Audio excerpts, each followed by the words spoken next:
Hi there, welcome to the Upcycle Design Lab. My name's Cindy and I craft using recycled and repurposed materials. If you're new here, I hope you'll stick around and check out some of my other upcycling tutorials. And if you like what you see, you can check the subscribe button below any of my videos to become a subscriber. Also, if you'd like to be notified when I upload new videos, be sure to check the bell icon as well. So today I have a fun paper project for you. It's copied off of something I got in the mail years ago, and I don't even remember what the mailer was for, but it was such an interesting card that I decided to dissect it and make my own. And now I've come up with a way to make it from recycled materials. So I'm calling it the Magic Infinity Card. So here's my finished card. You can see it has art on one side and a little Christmas message on the other. And I've folded this one several times, so it's starting to get a little bit beat up here. But the reason I called it a Magic Infinity Card is because by doing a series of folds, you can get to new art and to a new message.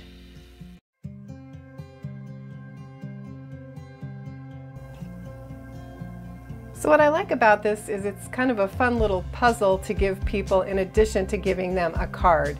So you can see with just a few little folds you get to new art and a new message.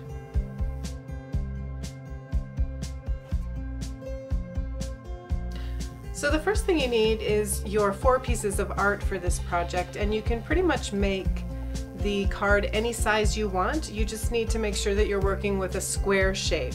So as long as you can trim down your art into a pretty square shape, you should be able to come up with whatever size card you want.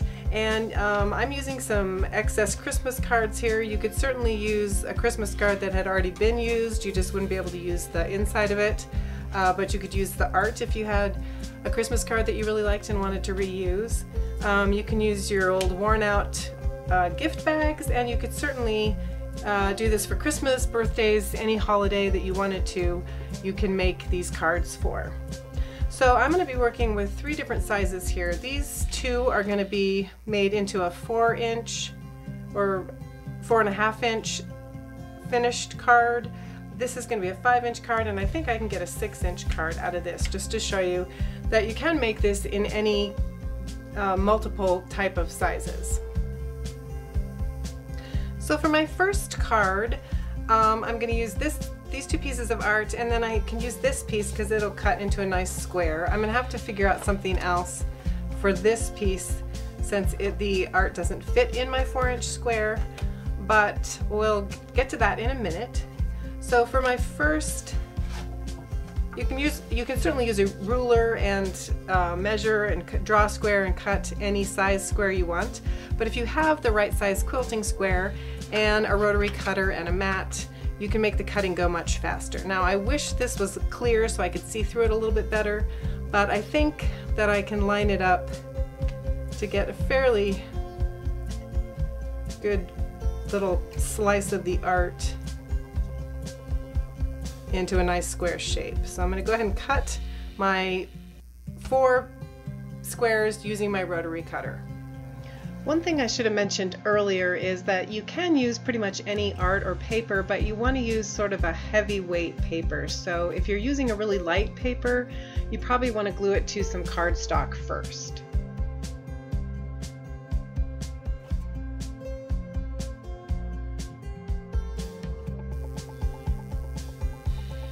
So I've got all of my artwork cut out here, and the thing I will mention is that you want to make sure that your pieces are very uniform because you need all 4 pieces to be exactly the same size.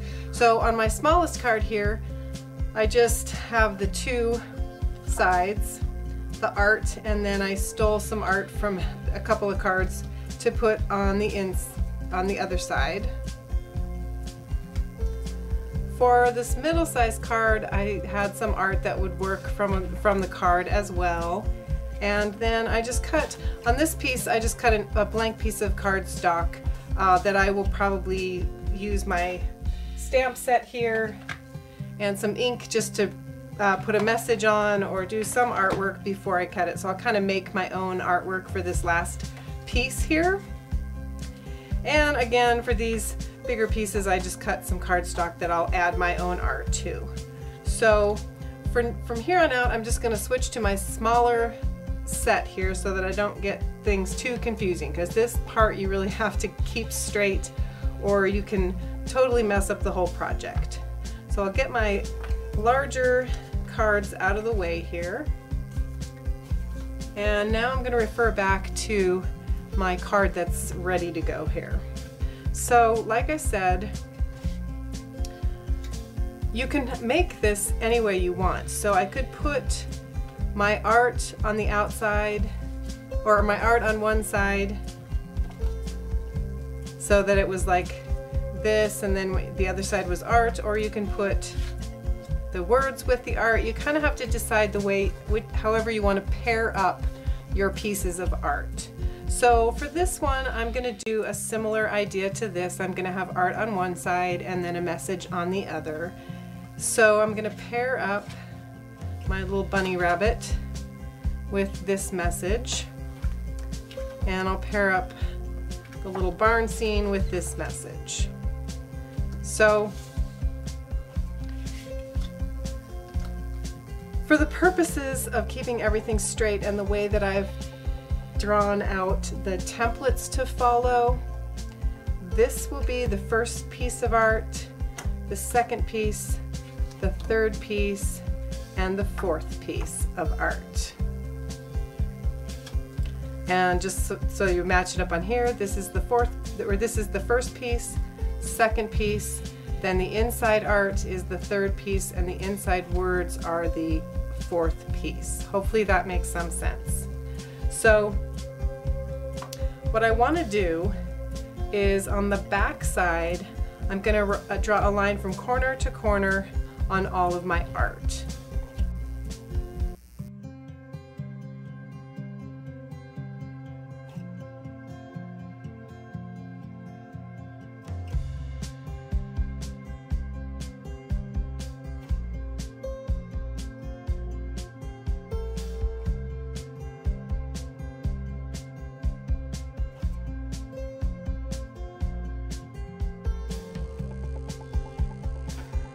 So just to recap, here are my two sets. So these two pieces of art are going to show at one point, and when you turn the card inside out, these two pieces are going to show on the inside or the other side, however you want to word it.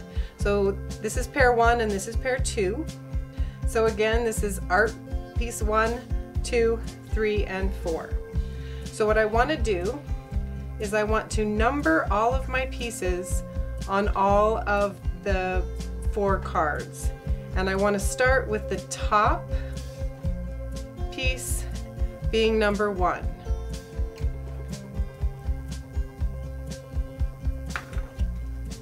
So the next piece I want to be is how do I want to say that? So I want this next piece to be 2 over here. So I'm going to go counterclockwise in my numbering. So I'm going to go 1, 2, 3, and 4. So as long as you remember to number, is that counterclockwise? I think it's counterclockwise. Rather than clockwise, your numbers should be in the right order. So I'm going to take my next card, and I want to start at the top again, and this piece will be 5. And then going counterclockwise again, I'm going to go 6, 7, and 8.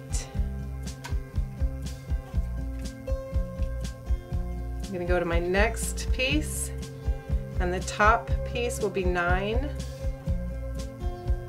I'm going to go counterclockwise to 10. Can't write upside down very well. This piece will be 11, and this piece will be 12. I'm not going to try to make a 2 upside down. There we go. So this last piece of art, I'm going to start at the top, which is 13, counterclockwise to 14. I'm going to skip 15, and then this will be 16.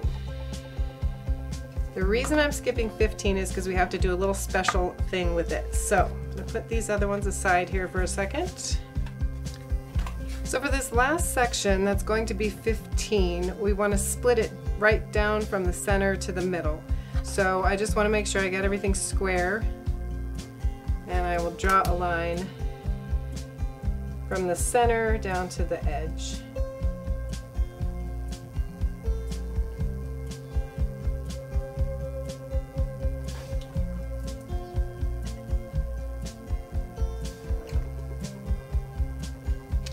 And then this is the tricky part, and again it just goes back to the way that I did the actual template. So I want to label this first side 15B and this side's 15A, so it's kind of going to read backwards.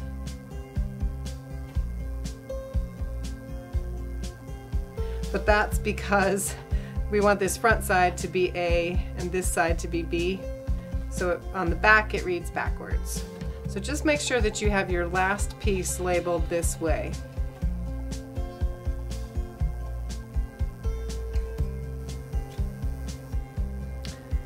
So hopefully this part isn't too hard to see, but the fabric I'm using is just a really fine meshy fabric. It's kind of a neutral color, so it doesn't show up very much, and there is a little bit of stretch to it. So what I've done here is I have a surface, I'm just using a piece of glass just because that's what I had that was nice and sturdy, that wouldn't bend up, and also I wasn't worried if I got a little bit of glue on it. So I've got that laying on my board. Then I have a piece of white paper just so I can have a nice square edge to line up my art with, and I've got the mesh stretched gently over my glass piece. And I've got some clamps. I'm using some weights in other places just to, I don't want to pull the fabric super tight, but I just want to make sure that it's nice and smooth where I'm working on it. And then I'm going to be using this template for my first side to lay down my art pieces.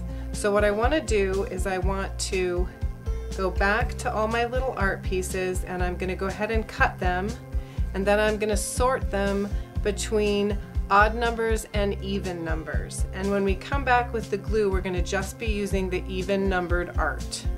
So I'm going to quickly cut these all, and then I'll be back to start gluing. So I've got all my pieces cut here, and again, you want to be as precise as possible because you need all of your triangle pieces to be the same size. Now they're not going to be perfect, but hopefully you can get them as close as possible because it just makes the folding and unfolding of the card a lot easier. So I have my even numbers here, and my odd numbers, I haven't cut the part 15 apart yet, but you could have gone ahead and cut this down the center as well, but I'm just going to set aside my odd numbered pieces, and I'm going to refer back to this template here. So I'm going to start with my number 12 piece, and I'm going to square it off with my paper corner here, and I'm just going to use some glue dots for this first bit of gluing. So I'm going to find piece number 12,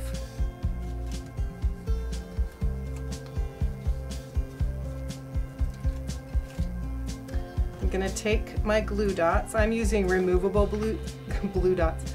I'm using removable glue dots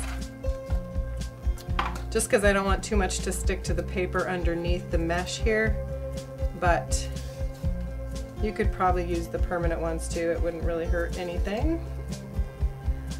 So I'm just going to put a glue dot on each of the corners of the back of piece number 12. So I'm going to grab a glue dot for the top here, and then both of my corners.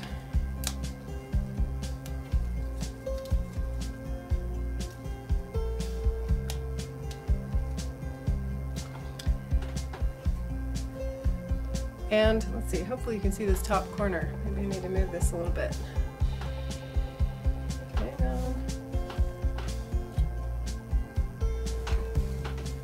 Okay. So I want to lay out my pieces exactly as they are on my template here. So I'm going to line up piece number 12. I'm going to lay it like this so that it's going the same way as my template, and I'm going to line it up with the corner of my paper here so I'm keeping it square.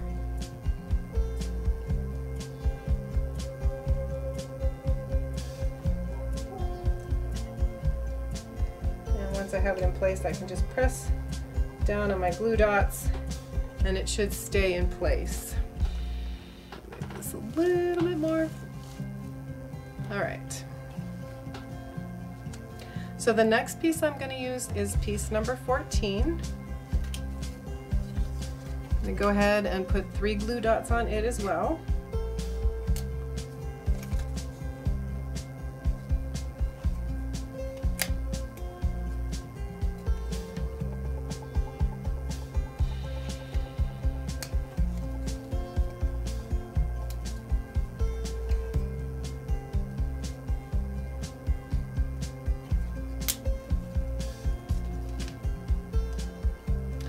And I want to lay it matching my template as well. Now the only thing is that I want to leave a tiny gap between my pieces because this will make the folding and unfolding a lot easier. It gives you just a little bit of space to be able to maneuver the piece once it's all put together. So I'm just going to leave about 1/16 of an inch.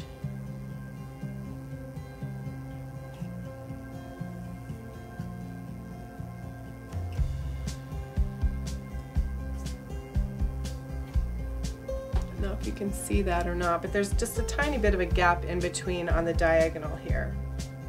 So my next piece is number 6.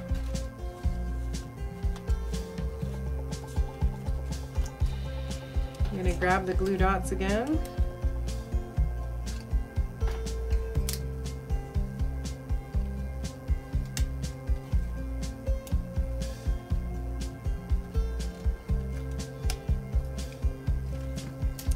Gonna line it up matching my template, and again I want to leave a little bit of a gap on this line, so I'm gonna line everything up.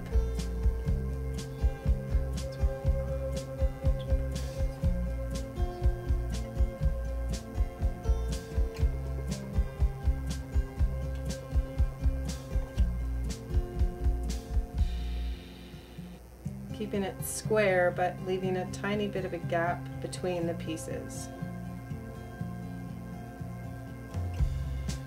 And then I'll press my art in place, and I'll just continue on working through all of my pieces, leaving a little bit of a gap where these lines are.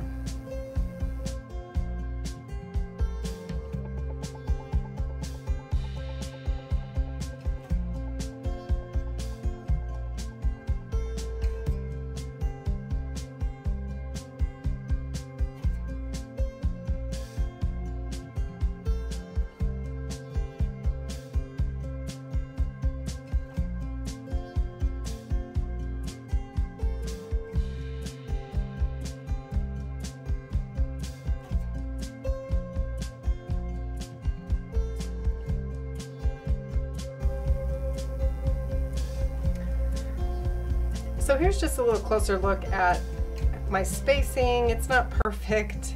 The more uniform you get it, the better your card is going to fold, but hopefully there's a little bit of give in the fabric, so hopefully that helps a little bit when you're trying to fold and unfold your card. So I've got everything matching. I've got my first side glued down with the glue dots, and it matches my template here. So I'm going to go ahead and flip the template over, and you can see I have all the odd numbered pieces here now. So I'm going to be working on the odd numbered side for this next part, but I need to flip my art over as well. So I'm going to have to take my weights off, unclamp it, and flip everything over.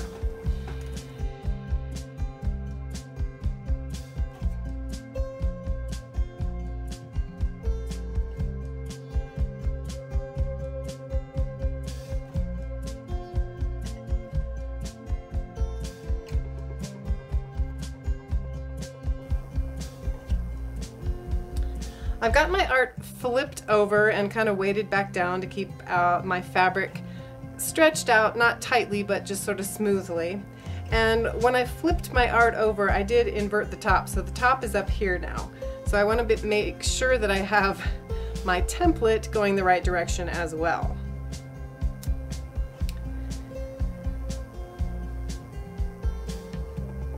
So I'm going to find my odd number pieces, and I'm going to switch to the Fabri-Tac glue now, which is another reason why you want to be working on a surface that you don't care if there is some glue on it, because there's definitely the glue will get through the fabric here. Now, the key thing about this, I'm going to start with piece number 5, or I mean, I guess I could start with B15, so let's do that. So I'm going to go ahead and cut my 15 piece in half here, and 15B is going to go up top here like this. And again, I'm going to leave just a little bit of a gap, but because I'm using, oops, I have it upside down too.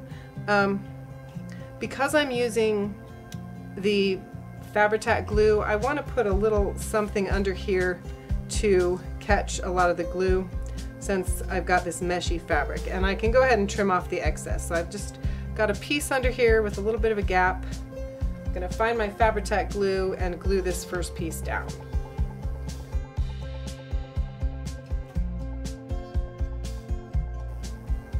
My bottle's getting a little old, so it's kind of junky with a lot of glue, but here we go. All right, so I want to make sure that I'm getting glue out to the tips of my art here. And if you've never used Fabri-Tac glue, the good thing about it is that it grabs pretty quickly. It does need,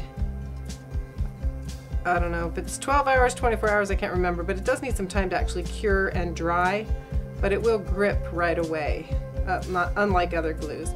And it is acid-free, and it doesn't warp your papers, so it's a great glue to use with papers. So I want to line up my piece here with my corners, and it's alright that I'm sticking it to this paper underneath. I'll make my corners match though.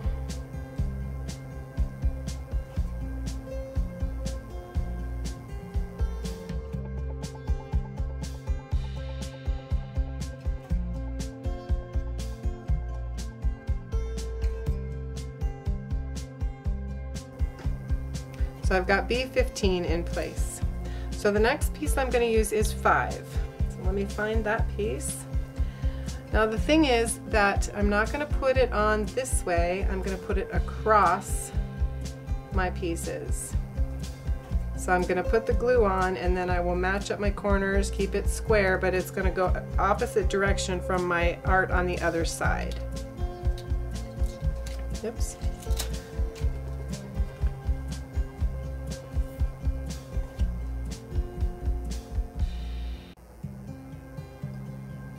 If you miss some corners, you can go back and tack them down later, and you probably want to check after the glue's dry just to make sure you don't have any loose corners. But if you can catch them the first time around, that's faster. All right. So I want to make sure I'm keeping everything square, and I want to get up to the corner here.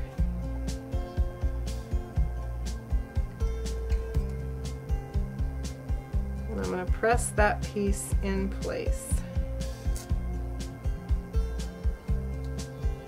Like I said, it's tough to get perfect, but you do want to be precise because it just kind of makes it much easier to fold the piece.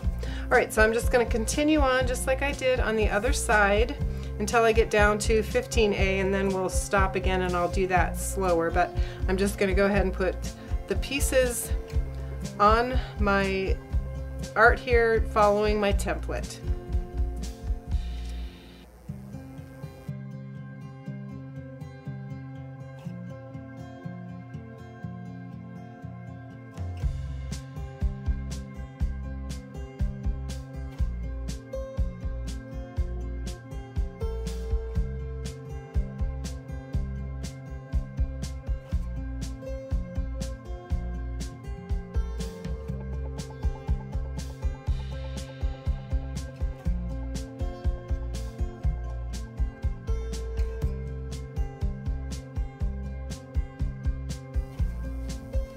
So I'm to my last little piece here, piece 15A, and again I'm just going to follow my template for gluing it on. So I'm going to put the glue on the back here.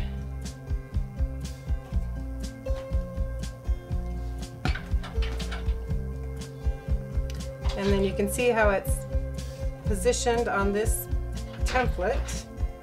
I just want to go ahead and position it in the same way on my art here. There's a dog trying to get into my room. All right. So everything's glued in place now, and I do want to let it dry overnight, but I want to make sure it's not stuck to my glass here. So I'm gonna pull it off and just kind of set it back down so that it's not sticking to my glass. So my glue's been drying overnight, and the next step is just to trim off my excess paper and the fabric here.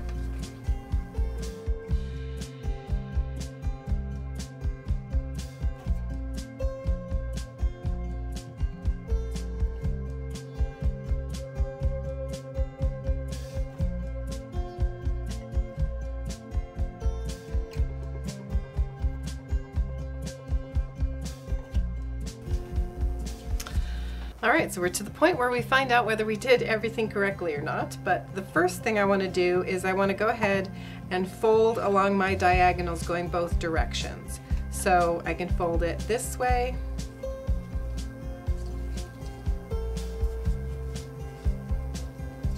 and then I also want to fold it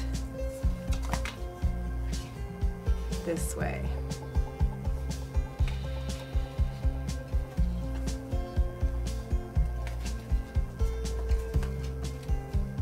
So I'm just going to go through each one and fold across all of my diagonal from corner to corner.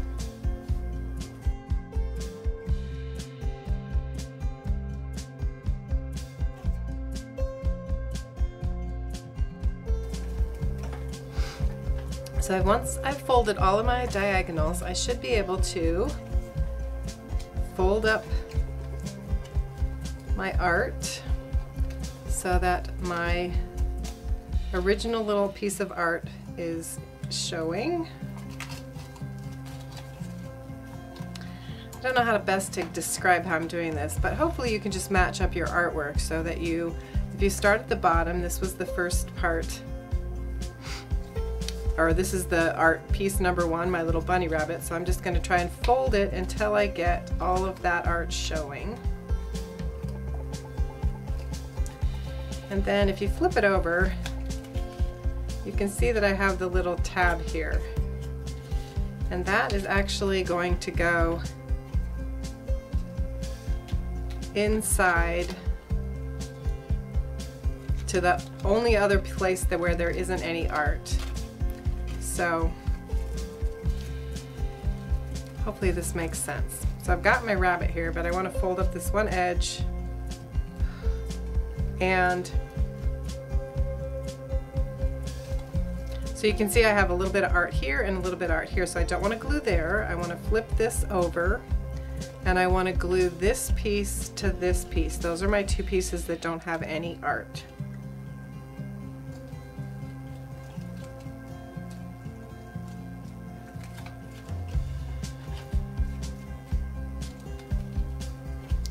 So I'm going to go ahead and use my Fabri-Tac glue.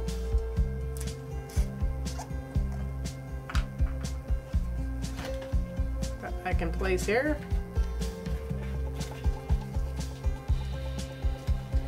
And I'll just go ahead and put some glue on this side, and then I can flip this down. But I want to be kind of careful not to get glue in the wrong place.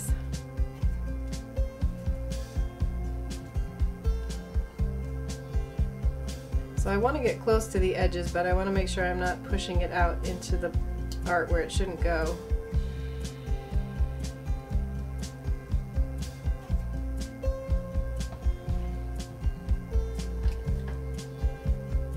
hold everything kind of square, and then I should be able to fold this over and line up the art pretty well. One of my gaps is a little bit bigger than the other, so it's a little bit looser.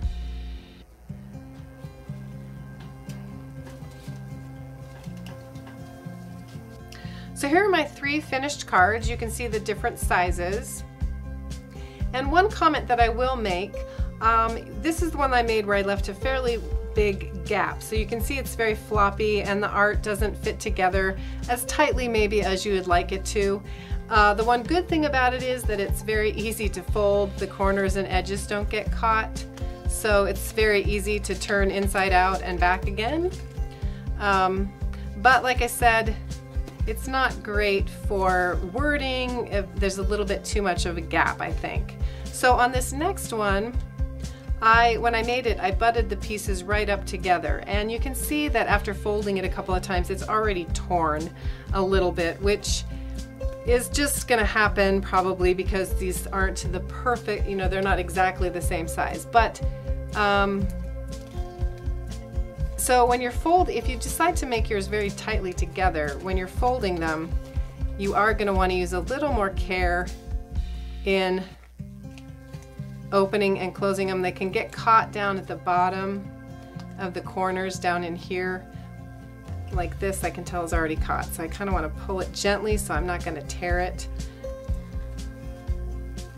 But it's a little unavoidable. You probably, if you have your pieces right butted up against each other, you probably are going to have a little bit more damage to the edges as you fold and refold the card. But you can see that this gives a much nicer look, I think, with the art, and certainly with any wording that you might have on the cards as well.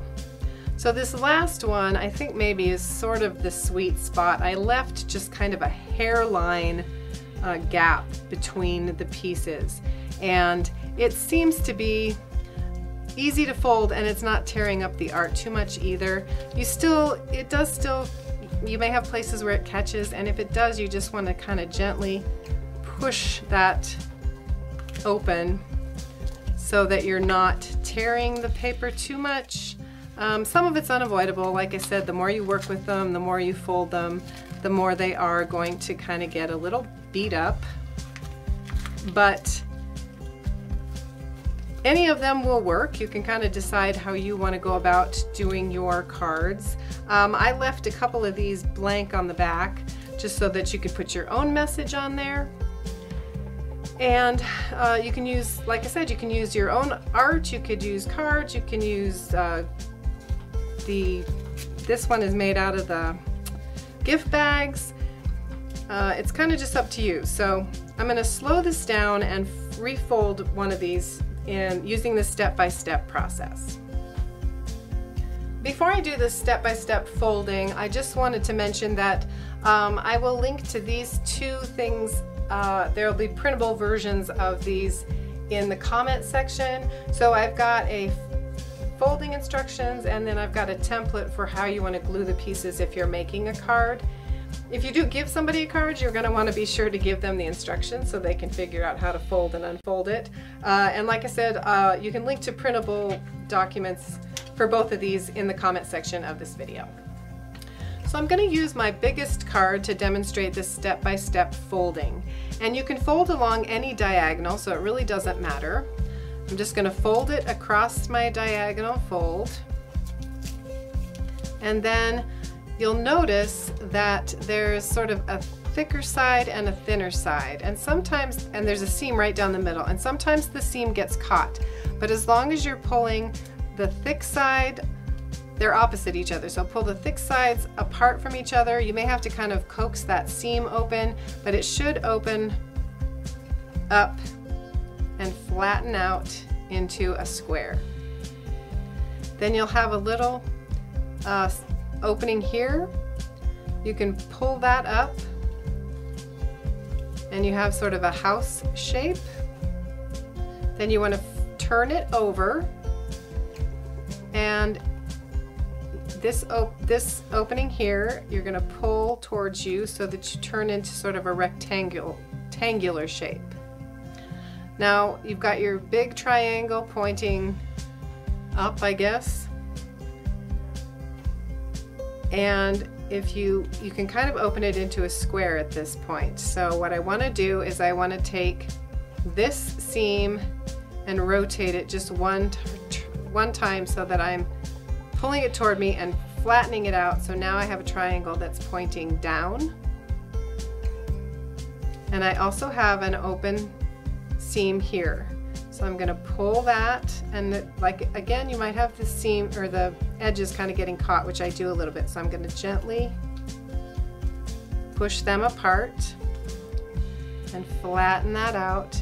And you can see I have a little house shape. So I'm going to turn that over again. And now I'm going to take this corner at the top and flatten it out. Again, kind of coaxing my edges apart if I need to.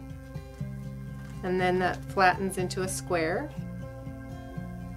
And I've got an opening here that I can flatten into a larger triangle.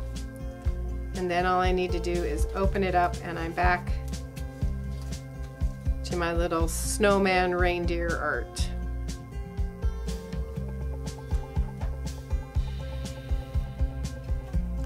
So that's it for today's video. Thank you so much for watching. If you enjoyed today's project, please be sure to give it a thumbs up. And also, if you haven't subscribed already, please consider subscribing. And I hope to see you back here soon in the lab.